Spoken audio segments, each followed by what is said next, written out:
राजपाल को अपने फ्लैट में आए 10 मिनट ही हुए थे कि डोर बेल बजी।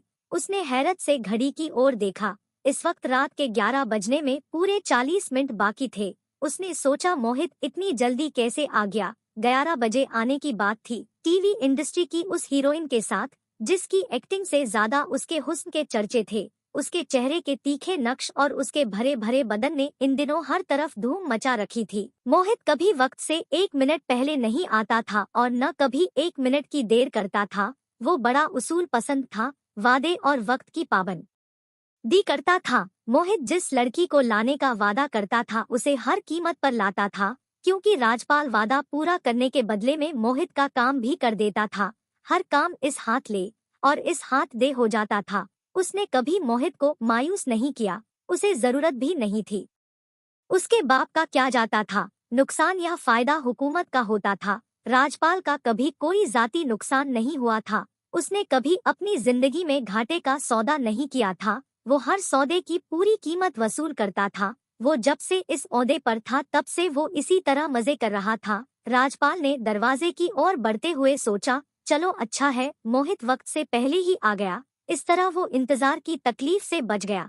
उस ड्रामे की हीरोइन ने राजपाल की नींदें उड़ा दी थी। मोहित ने उससे कहा था कि उस हीरोइन को लाना ज्यादा मुश्किल नहीं है। ये सब शोबिस की रंगीन तितलियां है। इन्हें पकड़ना ज्यादा मुश्किल नहीं होता। इनका अंदर और बाहर सब अलग होता है। ये जैसी दिखती है वैसी होती नहीं है। दौलत में जो हुस्न, कशिश और ताकत है वो दुनिया की किसी चीज में नहीं है। राजपाल ने दरवाजा खोला। वो दरवाजे पर एक 20-22 बरस की हसीन लड़की और एक 40 बरस के स्मार्ट आदमी को देखकर चौंक गया। राजपाल के इस फ्लैट का हर किसी को पता नहीं था। सिर्फ मोहित और उसके एक दो गहरे दोस्त ही जानते थे। इसलिए एक अजनबी आदमी और लड़की को देखकर उसे बुरा लगा। उसने सोचा इसके फ्लैट का पता इन्हें किसने दिया होगा, वो लोग यहाँ क्यों आए हैं। फिर उसे ख्याल आया कि शायद ये लोग गलती से इसके फ्लैट पर आ गए हैं। उसने सवालिया नजरों से उनकी तरफ देखते हुए पूछा, आपको किससे मिलना है? उस आदमी ने कहा, सर हमें आप से ही मिलना है। सर मैं बस आपके 10 कीमती मिनट लूंगा। राजपाल ने एक तरफ हटकर उन दोनों को अंदर आने का रास्ता दिया। ड्राइंग रूम में सोफे पर बैठते ही उस आदमी ने कहा, सर मेरा नाम आकाश है और ये मेरी सबसे छोटी बहन काजल है। मैं एक ठेकेदार हूँ। मैंने आपके दफ्तर में आज ही एक टेंडर जमा कराया है। मुझे आज तक कोई बड़ा टेंडर नहीं मिला है, कोई बड़ा ठेका नहीं मिला है। जबकि सर मैं सबसे कम रेट देता हूँ और काम भी सबसे अच्छा करता हूँ और तमाम शर्तें भी पूरी करने के लिए तैयार रहता हूँ। मैंने कभी भी किसी बात से इनकार नहीं किया, हमेशा वक्त के साथ चलता हूँ। हर खुशी और ख्वाहिश पूरी करने से कभी पीछे नहीं हटता। मैं इस टेंडर में इसलिए भी दिलचस्पी ले रहा हूँ कि 3 महीने के बाद मेरी बहन की शादी एक बड़े अफसर के बेटे से होने जा रही है जो अमेरिका में रहता है और मैं ये शादी बड़े धूमधाम से करना चाहता हूँ। राजपाल ने आकाश की बातों की ओर अपना कान लगा रखा था, लेकिन उसकी नजरें आकाश की बहन को देख रही थी, जो हसीन तो थी लेकिन इतनी सुंदर भी नहीं थी कि उसका हुस्न बिजली बनकर दिल पर गिरे। लेकिन उसके बदन में जो कशिश थी वो कयामत ढा रही थी। उसका पुरशबाब और गुदाज बदन बहुत ही खूबसूरत था। ऐसी बड़ी बड़ी खूबसूरत काली आंखें उसने बहुत कम देखी थी। चेहरा और हाथ पांव मक्खन जैसे थे। सादगी में वो शोला बनी हुई थी। इस लड़की में उसे एक अजीब सी दिलकशी और अलगपन इसलिए महसूस हो रहा था कि वो एक घरेलू लड़की थी। उस लड़की ने उसे हर तरह से आकर्षित किया था। वो लड़का बहुत खुशनसीब था जिससे इसकी की शादी होने वाली थी। राजपाल ने पूछा, आपको मेरे इस फ्लैट के बारे में किसने बताया? कहीं आपने जासूसी तो नहीं की? आकाश ने कहा, किसी ने नहीं बताया सर। आज मैंने आपसे दफ्तर में राब्ता करने की कोशिश की थी, आपके घर भी गया था, लेकिन आपसे मुलाकात नहीं हो सकी। मैं यहाँ अपनी बहन के साथ एक रिश्तेदार से मिलने आया था जो इसी ब्लॉक में रहते हैं। लिफ्ट में जाते हुए मैंने आपको इस फ्लैट में दाखिल होते देख लिए था। अगर आपको बुरा लगा हो तो मैं माफी चाहता हूँ। राजपाल ने कारोबारी लहजे में कहा, ये एक बहुत बड़ा काम है। मैं एक आम ठेकेदार को ये काम नहीं दे सकता। मुझे तुम्हारे बारे में कुछ मालूम नहीं है। मैं तुम्हारा नाम भी पहली बार सुन रहा हूँ। मैं तुमको ये टेंडर देकर कोई खतरा मोल नहीं लेना चाहता। कल को मुझसे पूछताछ भी तो हो सकती है। आकाश ने अपना विजिटिंग कार्ड निकालकर राजपाल के सामने रख दिया और कहा, आप मेरे बारे में अपने दफ्तर के स्टाफ से भी मालूम कर सकते हैं। मैं आपको इस बात की गारंटी देने के लिए तैयार हूं कि मेरे काम के बारे में आपको कोई शिकायत नहीं होगी। राजपाल ने कार्ड लेकर टेबल पर रख दिया। उसने लड़की को अपनी नजरों में जज्ब करते हुए पूछा, आप लोग क्या पीना पसंद करेंगे? आकाश ने कहा, शुक्रिया सर, आप हमें जाने दो। वो उठ गया। उसके साथ लड़की भी खड़ी हो गई। वो दुपट्टा सही करने लगी तो राजपाल की नजरों के सामने बिजली चमक उठी। आकाश ने कहा, सर मुझे उम्मीद है आप मुझे मायूस नहीं करेंगे। राजपाल दोनों भाई बहन को छोड़ने दरवाजे तक गया। वो लड़की उसके करीब से गुजरी तो राजपाल का वजूद लड़की के बालों और उसके जिस्म से फूटती खुशबू से महक उठा। उस लड़की ने ना तो मेकअप किया हुआ था और ना ही कोई खुशबू लगा रखी थी। वो बेहद सादगी से थी। वो मोहित और हीरोइन के आने तक काजल में खोया हुआ था। जब मोहित उस हीरोइन के साथ आया तो वो काजल को भूल गया। वो हीरोइन रेशमा उसकी नजर के सामने थी, जिसे वो ड्रामे में देखकर उसे हासिल करने के लिए बेचैन हो गया था। इस वक्त वो एक रंगीन तितली बनी उसके सामने थी। वो भड़कीले कपड़ों में आई थी, जिसमें उसका बदन और भड़क रहा था। उसका लिबास और उसका जिस्म खुशबू से महक रहा था। मोहित थोड़ी देर बाद उस हीरोइन को छोड़कर फ्लैट से चला गया। वो हीरोइन राजपाल के साथ ऐसे चहक रही थी और बातें कर रही थी जैसे वो उसकी महबूबा हो। कोई शर्म और पर्दे का एहसास शुरू से ही नहीं था। वो ड्रामे के किरदार से बिल्कुल अलग थी। राजपाल के लिए ये कोई हैरत की बात नहीं थी। उसकी जिंदगी में शोबिस की ये पहली औरत नहीं थी। रेशमा दूसरे दिन शाम तक उसके फ्लैट में रही थी। उसके ड्रामे की शूटिंग नहीं थी। उसके बाद वो चली गई। रेशमा का नशा शराब के नशे की तरह उतर चुका था। राजपाल के दिमाग पर वो खुमार नहीं था, जो कभी कभी किसी औरत का पुरानी शराब की तरह होता है। वो अब इन शोबिस की औरतों से ऊब गया था। ये औरतें वो नहीं होती जो दिखाई देती है। एक सुंदर सी पैकिंग में ये औरतें बहुत हसीन दिखाई देती थी। लिबास और मेकअप से देखने वाली की आंखों में धूल झोंकती थी। आज उसने पहला धोखा तो नहीं खाया था। ऐसा बहुत बार हुआ था कि जितनी सुंदर और शानदार पैकिंग होती थी, माल अंदर से उतना ही खराब निकलता था। उसने विस्की का खाली ग्लास टेबल रखा तो उसकी नजर आकाश के विजिटिंग कार्ड उठाते ही उसकी नजरों में चमक आ गई। काजल का दिलकश जिस्म और हसीन चेहरा उसकी नजर के सामने आ गया। वो जब तक बैठी रही थी, कॉटन के कुर्ते से उसका बदन बोलता रहा था। उसका अंग अंग जवानी से भरा हुआ था। काजल ने एक बार भी नजर उठाकर उसे नहीं देखा था। वो शर्म और हया की पुतली बनी बैठी रही थी। उसमें और रेशमा में जमीन आसमान का फर्क था। काजल एक घरेलू लड़की थी, जवानी के जंगल से नहीं गुजरी थी। एक महकती हुई बंद कली थी। रेशमा की जिंदगी में न जाने कितने मर्द आए थे। उसकी जिंदगी में आने वाली हर काली रात शर्म और पर्दे को रोंदती हुई चली जाती थी। वो एक तवायफ बन जाती थी। राजपाल ने शादी नहीं की थी। बेपनाह दौलत और जायदाद होने के बावजूद उसने बीवी बच्चों के झंझट में पड़ना मुनासिब नहीं समझा था। पहले तो उसने खूब दौलत कमाई थी, लेकिन अब उसे दौलत की नहीं औरत की जरूरत थी। औरत और दौलत अब भी उसके कदम चूम रही थी, क्योंकि उसके एक दस्तखत से ठेकेदारों की जिंदगी बदल जाती थी और उसके भी वारे न्यारे हो जाते थे। ये सब सोचते सोचते उसके दिमाग में एक आवारा ख्याल आया कि क्या आकाश ये टेंडर हासिल करने के लिए अपनी बहन काजल की कुर्बानी दे सकता है। उसे ये बात कुछ अजीब और नामुमकिन सी लगी। शोबिस की कोई सी भी औरत हो, चाहे वो कितनी भी बड़ी हीरोइन या मॉडल गर्ल क्यों न हो, ठेका हासिल करने के लिए ठेकेदार उनको पेश कर देते थे। वो अपनी मनपसंद औरत और रकम के बदले ठेका मंजूर कर लेता था, जिससे ठेकेदारों को लाखों का फायदा होता था। लेकिन ठेकेदार उसे सिर्फ औरत और बुढ़िया जैसी पुरानी शराब ही सप्लाई करते थे। उसने एक लम्हे के लिए सोचा, काजल उसके बिस्तर की जीनत क्यों नहीं बन सकती। दुनिया में ऐसे लोगों की कमी नहीं है जो अपने मतलब और दौलत के लिए अपना दीन ईमान बेच देते थे। वो अपनी बहन, बेटी और बीवी को भी बेच सकते हैं। उसकी जिंदगी में ऐसा कभी नहीं हुआ था कि किसी की बीवी या बहन रात गुजारने के लिए उसके पास आई हो। उसके एक दोस्त ने उससे कहा था कि एक ठेकेदारों ने टेंडर हासिल करने के लिए अपनी बीवियों को बेचा था। वो घरेलू औरतें शोबिस की औरतों के मुकाबले बहुत बेहतर होती है। वो इनकी तरह बेशर्म और बेहया नहीं होती। वो ज्यादा चहकती नहीं है। वो अपने पतियों की मर्जी और खुशी का बड़ा ख्याल रखती है। घर की औरत की बात ही कुछ और होती है। राजपाल को अब तक किसी घरेलू या शादीशुदा औरत से वास्ता नहीं पड़ा था। उसने सोचा क्यों न आकाश से बात करके देखा जाए, बात करने में क्या हर्ज है। हो सकता है वो इस बात के लिए तैयार ना हो क्योंकि उसकी बहन एक नौजवान है और उसकी जल्द ही शादी होने वाली है, या शायद वो तैयार हो जाए क्योंकि ये टेंडर कोई मामूली नहीं है। इसे हासिल करने के लिए बड़े बड़े ठेकेदार कोशिश कर रहे हैं। एक ठेकेदार ने कहा था कि अगर ये टेंडर उसे मिलता है तो वो इसके बदले में बड़ी से बड़ी हीरोइन को लाकर उसकी झोली में डाल देगा।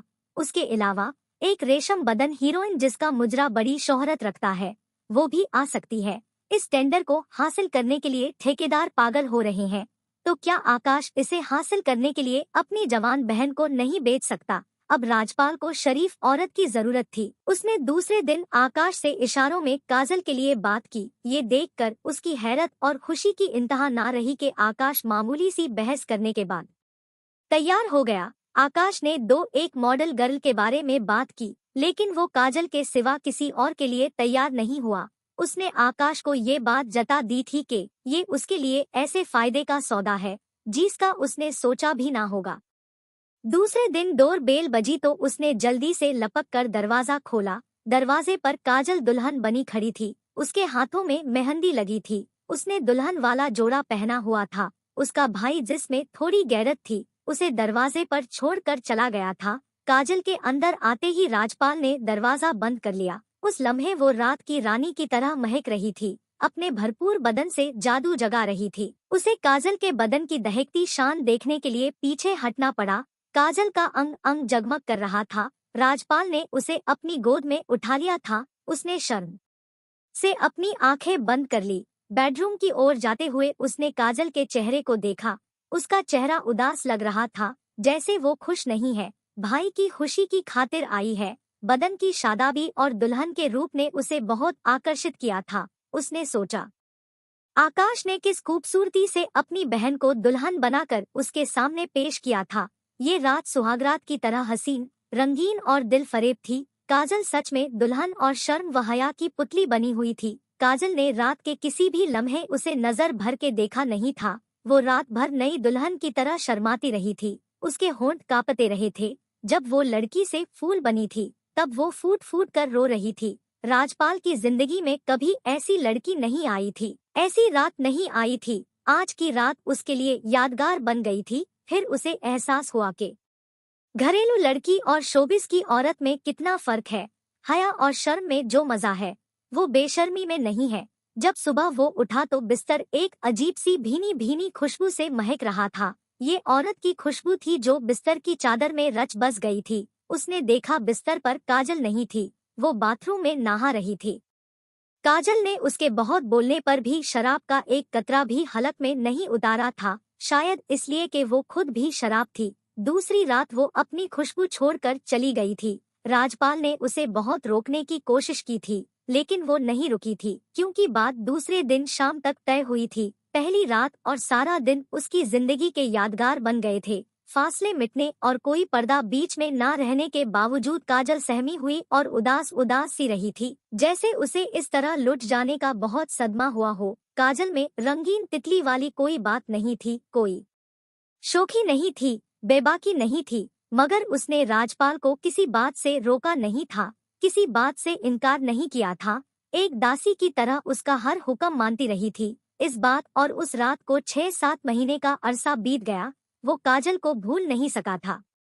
उसने काजल के बारे में कभी आकाश से नहीं पूछा और ना ही आकाश ने उसे कभी बताया। आकाश ने उसे बहन की शादी में भी नहीं बुलाया था। वो उसे क्यों बुलाता? वो इतना बेशर्म और बेगैरत भी नहीं था। एक और नया टेंडर निकला जो पिछले टेंडर से भी बड़ा था। इससे पहले भी कई टेंडर निकले थे, लेकिन आकाश ने उनमें से किसी भी टेंडर में दिलचस्पी नहीं दिखाई थी। राजपाल को खुश करने वालों में कोई भी ऐसा ठेकेदार नहीं था जो अपने घर की किसी औरत को पेश करता। जो भी औरत उसके पास लाई जाती थी उनका ताल्लुक शोबिस से ही होता था। एक बार एक ठेकेदार ने अपनी बीवी को उसके पास किसी काम से भेजा था, लेकिन वो उसे पसंद नहीं आई थी। उन औरतों में उसे काजल जैसा हुस्न, कशिश, दिलकशी और दिल फरेबी दूर दूर तक दिखाई नहीं देती थी। टेंडर बंद होने में 2 दिन बाकी थे। उस दिन राजपाल शाम के वक्त एक सरकारी दावत में था। वो दावत एक 5 स्टार होटल के गार्डन में रखी गई थी। उसने वहां आकाश के साथ एक औरत को देखा जो इस दावत में आकाश के साथ आ रही थी। वो गोरी रंगत की लंबी सी औरत थी, साड़ी पहने राजहंस की तरह गर्दन ऊंची किए चल रही थी। उसकी चाल मस्तानी थी। उसके गले में सफेद मोतियों की माला थी। उसके काले रेशमी बाल बड़े सलीके से गर्दन तक तरसे हुए थे। राजपाल उस औरत को देखता का देखता ही रह गया। ऐसे भरपूर बदन की औरत उसने बहुत कम देखी थी, जो करीब आने वाले मर्द को डस ले। उसने हसरत भरी नजरों से ऊपर से नीचे तक उस औरत का पूरा जिस्म देखा, जो साड़ी में और भी झलक रहा था। उसके दिल में उमंगों का तूफान मचल गया। उस औरत के अंग अंग में बिजलियां तड़प रही थी। राजपाल उस औरत को किसी भूखे की तरह देख रहा था। उसे उसी लम्हे आकाश की नौजवान बहन काजल याद आ गई, जो उस दिन इसकी जिंदगी में दुल्हन बनकर आई थी। इस औरत और काजल की सिर्फ उम्रों में ही फर्क नहीं था, बल्कि और भी कई फर्क थे। काजल एक नौजवान लड़की थी। वो एक नई शराब की तरह थी, जिसमें बांकपन था, जबकि ये औरत बहुत भरपूर लग रही थी। इसके खूबसूरत और पुरशबाब बदन में जो गुदासपन और नरमी थी, उसने काजल की तस्वीर मैली कर दी थी। शराब जितनी पुरानी होती है, उतना ही मजा देती है। उसका नशा दिमाग से जल्दी उतरता नहीं है। यही बात बड़ी उम्र वाली औरत पर फिट बैठती है। उस पर तो बिन पिए ही नशा छा रहा था। वो आकाश की मेज पर तेजी से पहुंच गया, जो उस औरत के साथ बैठा हुआ था। औरत की बड़ी बड़ी आंखों में वो आंखें डालकर कुछ कह रहा था। औरत उसकी बात पर हंस रही थी। उसकी हंसी किसी सुर की तरह फिजा में गूंज रही थी। वो आकाश के पास पहुंचा तो आकाश हड़बड़ा कर उठ गया। वो हैरत से बोला, सर आप। उसने कुर्सी की तरफ इशारा किया। फिर उसने अपने साथ वाली औरत का राजपाल से परिचय कराया। सर, ये मेरी पत्नी शीतल है। शीतल ने अपना गोरा और सिडोल हाथ राजपाल की तरफ बढ़ाया और कहा, आपसे मिलकर खुशी हुई। कुछ देर रस्मी बातचीत के बाद आकाश ने कहा, इस बार तो फिर टेंडर निकला हुआ है सर। क्या मैं आपसे उम्मीद रखूं सर, और टेंडर भर दूं? राजपाल ने कहा, उम्मीद पर तो दुनिया कायम है मिस्टर आकाश। उसने शीतल की तरफ देखते हुए आकाश से कहा, मैं आज रात आपसे फोन पर बात करूंगा। रात 12 बजे उसने आकाश को फोन करके बिला झिझक अपना इरादा जाहिर कर दिया। उसने कहा, आपकी बीवी की सिफारिश पर आपको ये टेंडर मिल सकता है। आकाश ने उसकी बात का बुरा मनाए बगैर कहा, सर क्या कोई और सूरत नहीं हो सकती? मैं आपको 10 लाख का नजराना पेश कर सकता हूँ। राजपाल ने कहा, नहीं, इसके सिवा कोई और सूरत नहीं हो सकती। उसने अफसर जैसी शान से कहा, मुझे कई ठेकेदारों की तरफ से इससे ज्यादा पैसों की ऑफर है। आप जानते हैं, मेरे पास दौलत या किसी और चीज की कोई कमी नहीं है।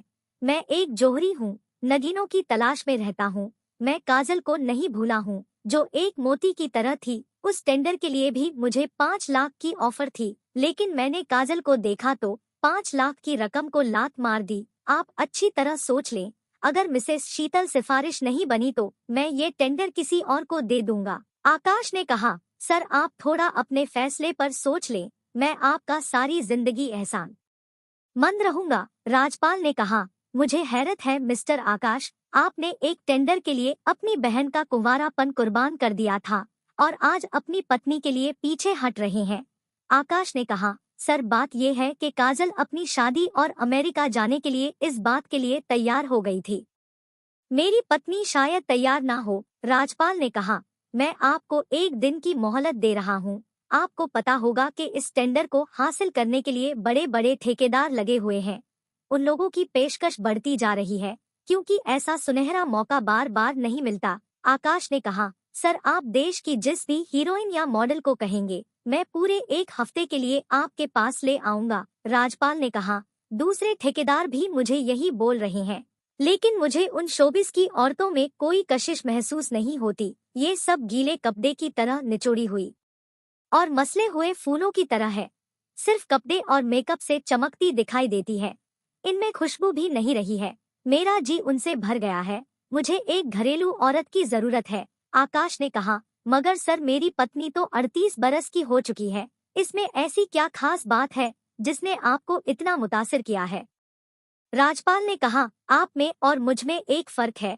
आप ठेकेदार हैं और मैं एक जोहरी हूँ। मैं जानता हूँ कि असल हीरा क्या और कैसा होता है। आखिर आकाश ने हार मान ली। शीतल उसके फ्लैट पर आ गई। 3 रातें और 3 दिन शीतल उसके साथ रही।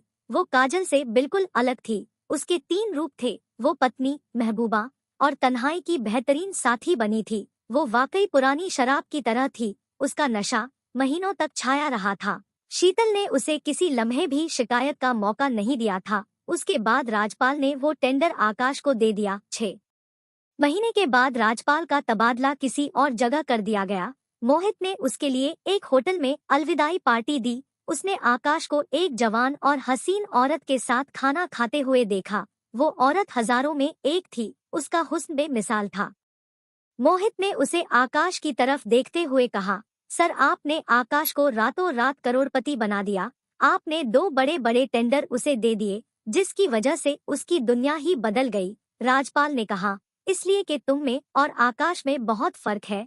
तुमने मुझे हमेशा शोबिस के खिलौने लाकर दिए, जबकि आकाश ने अपनी नौजवान बहन काजल और अपनी शोला बदन पत्नी शीतल की कुर्बानी दी। इस वजह से मैंने उसे 2 बड़े टेंडर दिए थे। मोहित ने हैरत से पूछा, ये आपसे किसने कह दिया कि काजल उसकी बहन और शीतल उसकी पत्नी है? राजपाल ने जवाब दिया, आकाश ने खुद मुझसे कहा था। उसने काजल का परिचय अपनी बहन कहकर कराया था और एक पार्टी में शीतल को अपनी पत्नी कहकर मिलवाया था। मोहित ने कहा, तभी तो हम सारे ठेकेदार हैरान थे कि उसे 2 बड़े बड़े टेंडर कैसे मिल गए। इसकी कामयाबी के पीछे क्या बात है? आज आपकी बातों से ये राज खुल गया कि उसने काजल को अपनी छोटी बहन और शीतल को अपनी पत्नी बना दिया और आपने उसकी बातों पर यकीन भी कर लिया। राजपाल ने कहा, इसमें यकीन ना करने वाली कौन सी बात है? क्या काजल उसकी सगी बहन और शीतल उसकी पत्नी नहीं है? मोहित ने कहा, ना तो उसकी कोई बहन है और ना ही उसकी कोई पत्नी है। वो भी आपकी तरह रंडवे की जिंदगी ठाट बाट से गुजार रहा है। राजपाल को जैसे बिजली का झटका लगा। वो उछल पड़ा। ये क्या कह रहे हो तुम? फिर वो दोनों कौन है? क्या तुम उन्हें जानते हो? काजल और शीतल को? मोहित ने कहा, ये दोनों हाई क्लास कॉल गर्ल्स हैं। मैं दोनों को बहुत अच्छी तरह जानता हूँ। हाई सोसाइटी के लोग भी उन्हें जानते हैं। उन दोनों की सर्विस चाहिए तो आप तानिया के बंगले पर चले जाए। एक रात के लिए 30 से 50 हजार लेती है। किस मर्द को किस तरह खुश करना है और शीशे में उतारना है, ये उन दोनों को खूब अच्छी से आता है। ये दोनों इस काम में माहिर हैं, इसलिए इनकी डिमांड बहुत ज्यादा है। आपको तो पता है कि अक्सर जो काम औरत से निकल जाता है वो लाखों रुपए से भी नहीं हो पाता। राजपाल ने कहा, मुझे तुम्हारी बातों पर यकीन नहीं आ रहा है, क्योंकि मैंने उन दोनों में कॉल गर्ल्स जैसी कोई बात नहीं देखी। वो दोनों औरतें बिल्कुल घरेलू औरतों की तरह ही थी। वो बिल्कुल घरेलू औरतों की तरह पेश आ रही थी। मेरी सारी जिंदगी इसी जंगल में गुजरी है। मुझे जितना तजुर्बा औरतों का है शायद ही किसी को हो। काजल की शादी हो चुकी है और वो अमेरिका जा चुकी है। मोहित ने कहा, ठीक है, हम पार्टी खत्म होने के बाद तानिया के बंगले पर चलते हैं। वहां आपकी मुलाकात शीतल और काजल से हो जाएगी। मोहित ने पूरी कहानी राजपाल को बता दी। उसने कहा, आप आकाश के अतीत को नहीं जानते। वो 10 बरस तक कलकत्ता की फिल्म इंडस्ट्री में डायरेक्टर की हैसियत से काम करता रहा है। उसकी कुछ फिल्में कामयाब भी हुई। उसने कितनी हीरोइनों को रातों रात सुपरस्टार बना दिया। उसके अंदर बहुत सलाहियत है। जब फिल्म इंडस्ट्री बहरान का शिकार हुई तो वो मुंबई आ गया। उसने ठेकेदारी शुरू कर दी। चूंकि वो इस पेशे के राज को जान गया था, इसलिए उसने बहुत तरक्की कर ली। देखते ही देखते वो बड़ा ठेकेदार बन गया। इस पेशे में भी वो एक कामयाब डायरेक्टर साबित हुआ। बात ये है कि उसने काजल और शीतल को भी हिदायत देकर उनसे नेचुरल एक्टिंग करवाई और आपको बड़ी खूबसूरती से बेवकूफ बनाया और अब भी न जाने कितने लोगों को बेवकूफ बना रहा है।